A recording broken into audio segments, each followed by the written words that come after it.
So, it looks like Spider Man Brand New Day is finally getting ready to come out. And I gotta say, this is what Marvel needs. This is what Marvel needs in their darkest hour. And might I say, has so much potential because I feel like superhero movies themselves are riding on this, much like Superman did for this year. Because the thing is this. Spider-Man in the MCU, I think, is both one of the best and unfortunately the worst when it comes to adaptation. I think he has done a lot of great things. I think Tom Holland is my second favorite Spider-Man of all time, but that's not without his flaws. Not of him as an actor, but where the MCU has taken the character himself. Because I think Brand New Day can really help the character in terms of making him his own person. Because the title is not lying to you. I want Tom Holland's Spider-Man to carry his own movie.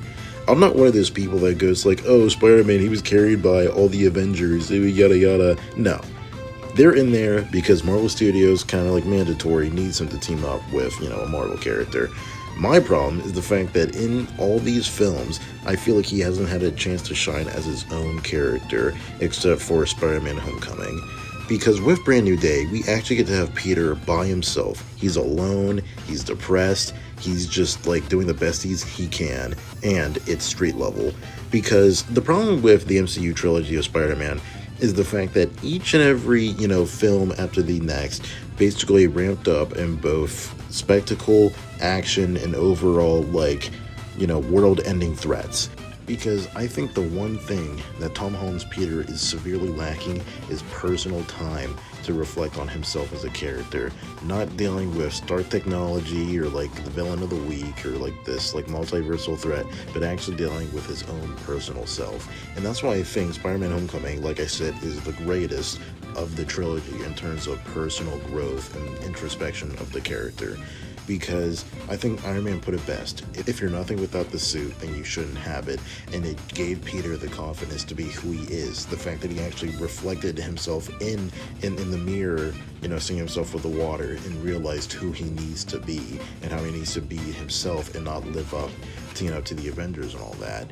And then we just get into movies like Far From Home, to where it's just goofy fun times in London. And it's just grieving about, Tony Stark, which is completely fine. Because I feel like a lot of people kind of, harp on these movies for being Iron Boy Jr. and all that stuff, which I personally don't. I really don't. There's no need for that.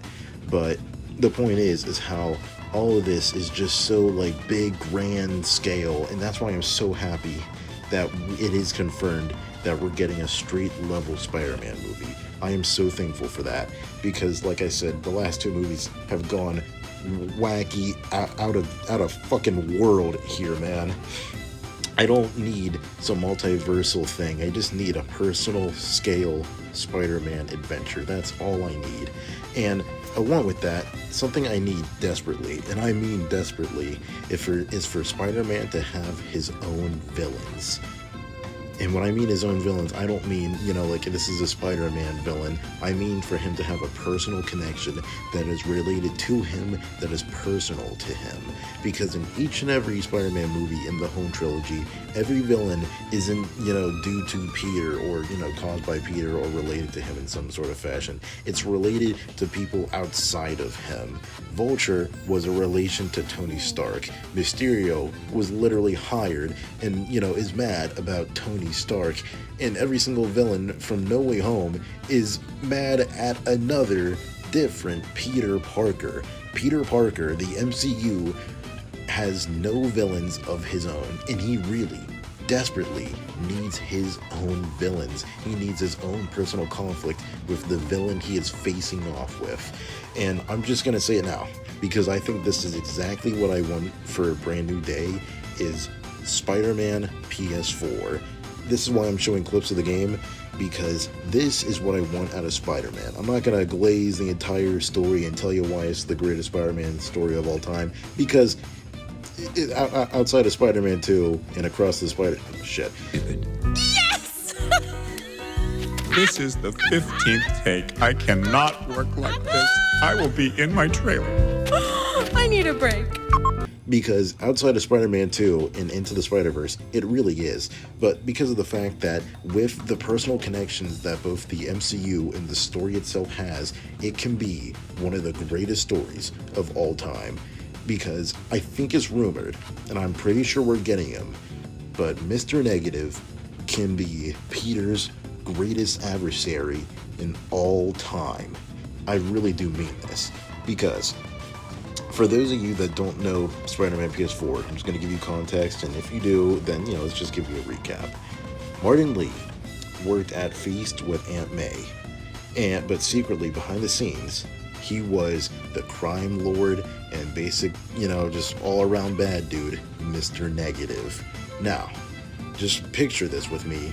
Imagine this. We have Peter. He's depressed, he's poor, he has no friends, he lost Aunt May, and all he could cling on to with the memory of Aunt May is working at Feast. And while working at Feast, he meets Martin Lee, Mr. Negative. And over the past few years, they've been working together. He's felt a real connection to him. But just while he's fighting Mr. Negative, it's revealed that it's Martin Lee, and his whole world is shattered by the fact that the man who has been helping him live out Aunt May's dream is secretly the one that is destroying, New York at large.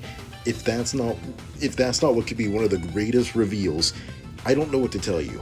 Because I feel like Peter Parker has had no personal connection to these villains. And I'm not going to have people type in the comments, because I do know. He killed Aunt May. Green Goblin, no deed goes unpunished, yada yada. That is true. I'm not saying that he doesn't have a personal aggression towards, these villains, or these villains don't personally affect him, because they do.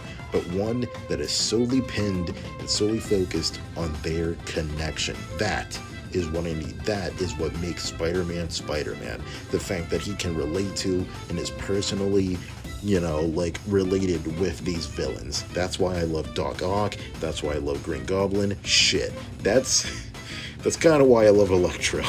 Because these people have interacted with these villains. They know their pain. They know what they struggle with. And I don't want to sound like High Top to where I'm like, I need the perfect Spider-Man. I need him to be like, I hate MCU Spider-Man. He sucks. I'm joking. This is no hate to High Top. As over the top, I think he is. I think he genuinely means well. And that's the same for me. I want MCU Spider-Man to be the greatest. I think the home trilogy already is the greatest.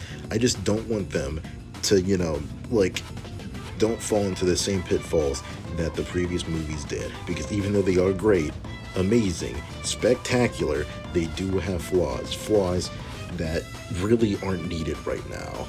Because I brought it up, but with the MCU characters in this, I really hope they do them justice. Because I already have it in my mind right here. They have the Hulk in this movie. I might make a separate video on him, but just to state it out now, but I'm not going to go too deep, but we need the Hulk to come back. We really do. Because after Endgame and She-Hulk, it is depressing. I remember I saw Captain America Brave New World in theaters, and I honestly was kind of hyped because I haven't seen Savage Hulk since Infinity War. And if I'm going to be real, I haven't seen the real Hulk since 2012.